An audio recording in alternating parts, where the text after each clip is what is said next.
8h14. On part au cinéma maintenant avec un film qui tombe à pic en pleine actualité.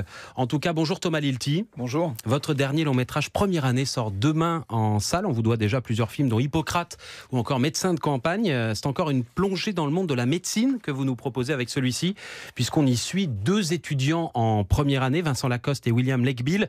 Deux étudiants qui vont tenter de décrocher le concours ultra sélectif. C'est le fameux numerus clausus que le gouvernement veut réformer. On se met dans l'ambiance. Tu pars de chez toi à 7h pour pouvoir t'asseoir dans les transports. Là, tu bosses direct. Par exemple, ton cours d'embryologie.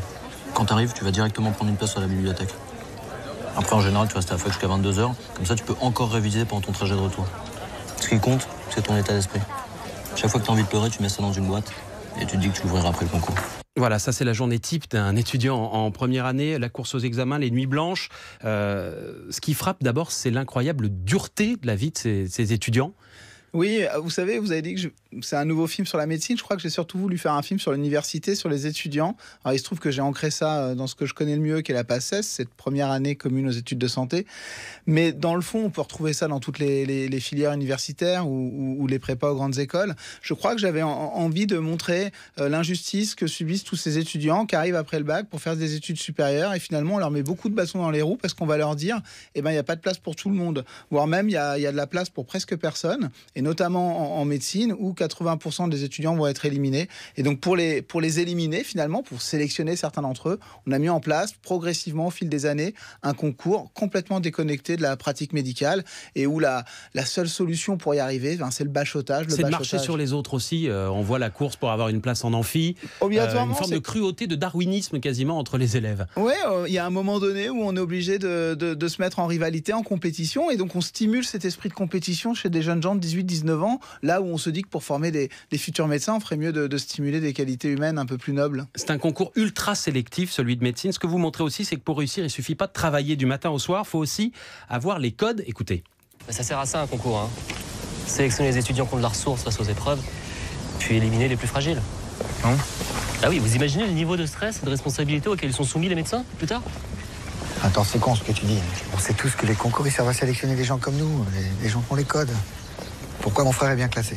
Parce que je suis pas trop con. Non, parce que t'as les codes. Oui, c'est ça. Il faut sélectionner finalement. Et tant pis si on craque en cours de route. Oui, il y a un déterminisme social. Il faut savoir qu'un élève sur deux, un étudiant sur deux en deuxième année de médecine a un de ses deux parents médecins, ce qui est évidemment pas le cas en première année. On se dit que ce concours favorise en tout cas ceux qui ont un apprentissage, disons un bain social. Un bain social, de l'apprentissage scolaire, des parents profs, des parents médecins, ils ont beaucoup plus de facilité. C'est prouvé, c'est démontré et c'est profondément injuste. En tout cas, face à l'idée qu'on entend beaucoup en ce moment, pour travailler, pour réussir, il suffit de travailler. Mais oui, mais il y a une inégalité face au travail. On n'est pas tous égaux dans le travail. Donc, le film raconte ça aussi. C'est comment deux copains, finalement, se retrouvent pas avec les mêmes armes au départ. Vous avez été médecin avant d'être réalisateur. C'est du vécu, tout ça ?